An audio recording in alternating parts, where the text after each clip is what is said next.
Alors, à vos côtés, vous avez Morgane Marietti. Bonjour Morgane. Vous êtes le fondateur, cofondateur de la Proactive Academy, qui s'intéresse aussi au MOOC pour sensibiliser les apprentis et les jeunes au monde de l'entreprise. Alors oui, en fait, nous, notre travail, c'est d'aider les jeunes à trouver, on va dire, un contrat, un stage ou une entreprise dans le cadre d'un premier emploi.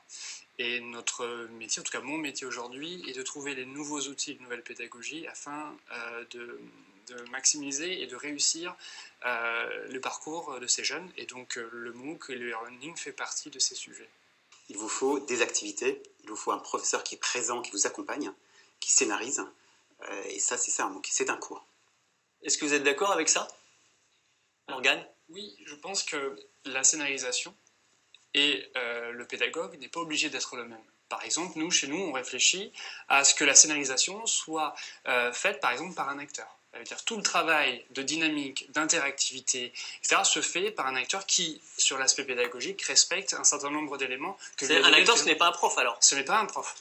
Le prof n'est pas obligé d'être derrière la caméra. Si c'est pour avoir un prof qui fait exactement le même cours qu'un amphithéâtre, il n'y a aucun intérêt. Surtout si, entre guillemets, à un moment donné, on veut toucher l'apprenant et qu'il suit. Et ça c'est accompagné, ce que disait dans la vidéo juste avant, par des quiz, mais aussi par des serious games, des simulateurs, des choses qui vont mettre en pratique et qui vont mettre le jeune en dynamique. Et c'est ce que nous essayons de développer, nous, au sein de tout ce qui est recherche d'entreprise et relations avec l'entreprise. Alors ça ne doit pas plaire avec Brouillard, que ce ne soit pas un prof. Non, ça dépend des MOOC. Il y a des MOOC qui font effectivement, on peut avoir des acteurs.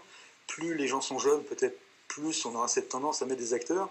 Si on prend des MOOC qui ont pour public des gens plus âgés, en fait, ils ont souvent besoin, ou ils aiment bien avoir un fil de pensée bien explicité. Et là, ils n'ont pas besoin de l'acteur, ou là, il faut que ce soit un très très bon acteur, mais vraiment celui qui est capable de, quasiment en temps réel, de reconstituer un fil de pensée. Ça, c'est très important.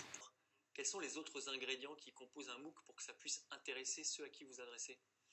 Je pense qu'il y a l'interactivité. Ça veut dire que le MOOC doit toujours automatiquement, donc le e-learning, être accompagné d'une relation, on va dire, avec un professeur, un coach, un formateur.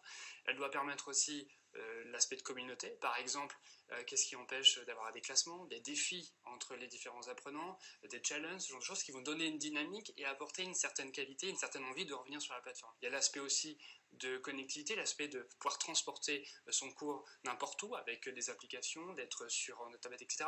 Mais l'enjeu, et je permets de rebondir sur ce que disait Nicolas aujourd'hui, l'enjeu des MOOC aujourd'hui, c'est tout l'aspect de la formation initiale et toute la formation professionnelle qui est remise en cause. Ça veut dire qu'aujourd'hui, nous sommes le pays, seulement le classement de l'OCDE, qui aujourd'hui est incapable de former ses salariés tout au long de la vie. Aujourd'hui, les MOOC sont une possibilité de faire évoluer ça. Mais ça veut dire que derrière, il va falloir que nous, pédagogues, ou toutes les gens qui font de la pédagogie, d'évoluer par rapport à ce qu'ils font habituellement au sein des organismes de formation ou au sein des universités, et de s'adapter, on va dire, aux besoins de l'apprenant, et surtout aux besoins, on va dire, du monde économique et du concret. Et ça demande beaucoup d'évolution sur l'aspect pédagogique et une remise en question régulière, on va dire, des enseignants et des formateurs. C'est pour ça que nous avons lancé un prototype au début du printemps, que nous avons testé auprès d'une centaine de jeunes. Et on s'est rendu compte qu'il y avait des abandons, aussi liés à l'utilisation du mobile, mais aussi liés à la réponse qu'on pouvait apporter, on va dire, à la problématique de chacun. Et là, on arrive sur l'aspect d'individualisation, c'est-à-dire qui change tout par rapport à la formation initiale et présentielle. C'est pour ça que je pense que demain, les MOOC seront ouverts tout le temps, il n'y aura pas de session.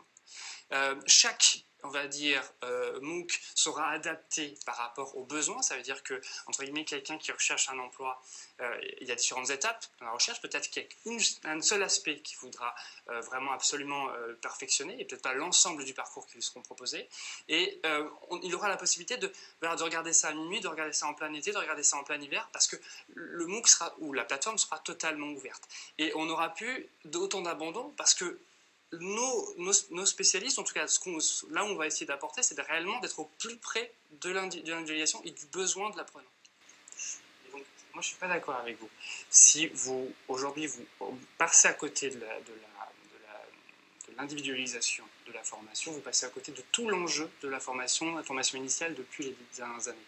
Si aujourd'hui on a un abandon, et c'est important, au sein de l'éducation nationale, 400 000 jeunes, on va dire, sans formation et sans certification chaque année abandonner le système, c'est qu'il y a quand même à un moment donné un problème par rapport à l'aspect collectif. Et cet aspect collectif qu'on retrouve, on va dire, dans la formation initiale, vous la retrouverez aussi dans la formation, on va dire, en distance et e-learning. C'est pour ça que cet aspect d'individualisation, aujourd'hui, doit répondre à ces problématiques-là. Parce qu'aujourd'hui, tout le monde, on va dire, se félicite d'avoir des plateformes américaines qui font 5 millions aujourd'hui d'inscrits par an. Ça représente 1% de la population américaine.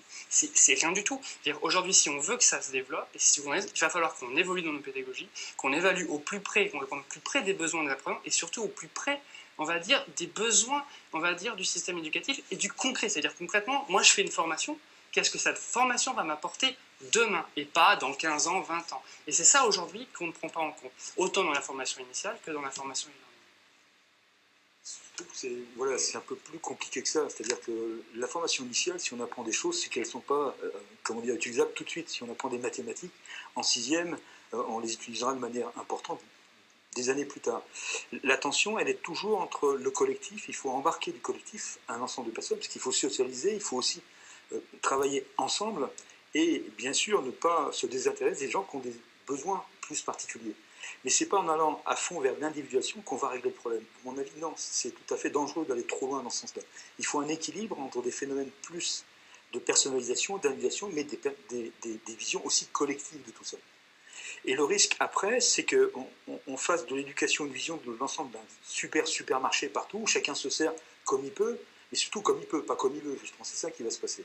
Et justement, le risque, c'est d'accroître encore plus les inégalités si on va trop vite dans ce sens-là, si on ne contrôle pas. Sauf qu'aujourd'hui, c'est ce qui se passe. Ça veut dire que les gens, aujourd'hui, consomment comme il peut la formation et pas comme il le veut.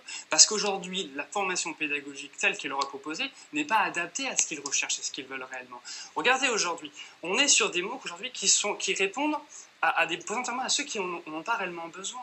On est d'accord. Alors que notre intérêt à nous, en tant qu'organisme de formation, ou même en tant qu'anciens représentants des apprentis, c'est qu'aujourd'hui, ce genre de MOOC viennent répondre à des besoins de ceux qui en sont le plus éloignés, ceux qui ont réellement besoin de formation. Et aujourd'hui, on voit les chômages de masse liés à l'industrialisation et des besoins qui ont besoin de se reconvertir, c'est ces gens-là qu'il faut toucher sur ce genre de dispositif. Et malheureusement, ces gens-là n'ont pas envie de se former. La question que je pose, c'est comment on redonne à ces gens-là l'envie de se former, parce qu'ils ont depuis très longtemps décidé de quitter l'école parce qu'elles ne répondaient pas à ce qu'elles attendaient réellement. Moi, c'est la question que je me pose. Heureusement, il y a d'autres organismes qui se décident dans la production de MOOC, qui se lancent dans la production de MOOC, dont vous faites partie, Morgane Marietti. Vous avez fait un choix totalement indépendant. Entre guillemets, du moment que le ministère de l'enseignement supérieur décide que ces MOOC-là dépendent seulement pour les étudiants de l'enseignement supérieur, automatiquement on est exclu. Parce que la logique aurait voulu que le gouvernement décide de mettre en place une plateforme avec une logique basée, on va dire, sur l'enseignement et sur la formation en général, c'est-à-dire qu'ils prennent en compte l'ensemble des établissements sur le secondaire, donc à partir du collège, du lycée, sur l'enseignement supérieur et après sur toute la formation professionnelle, et ça voulait dire derrière mettre, on va dire, un certain nombre d'acteurs qui sont totalement indépendants et qui n'ont pas l'habitude de travailler ensemble. Donc là, il y a eu un pari qui a été fait, surtout aussi pour répondre à l'urgence vis-à-vis des plateformes américaines, mais j'imagine que dans le futur, tout le monde va commencer à travailler ensemble et peut-être se regrouper. Nous, on n'est pas dans un enseignement, on va dire, certifiant.